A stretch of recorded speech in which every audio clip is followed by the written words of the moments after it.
আপনার এসব যৌবন শরীর এসব তো বেশি দিন থাকবে না। মহিলারা তো করছেন, অনেক সময় তো এখান থেকে 5টা বন্ধুত্ব হচ্ছে, তাদের সঙ্গে নানান রকম সোশ্যাল মিডিয়ার যে ইম্প্যাক্ট এইটাতে দেখা যাচ্ছে একটা মেজরিটি পোর্শনে মেয়েরা choosing cheap thrills over a emotionally stable relationship.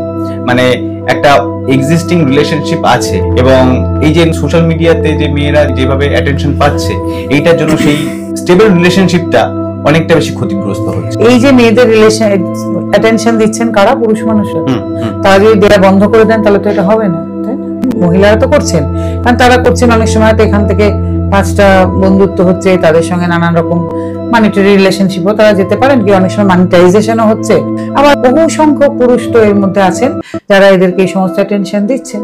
তো আমাদের বাংলায় একটা কথা আছে জানেন তো, দেহপট শনে নট সকলই হারায়। আপনার এসব যৌবন শরীর এসব তো বেশি দিন থাকবে না।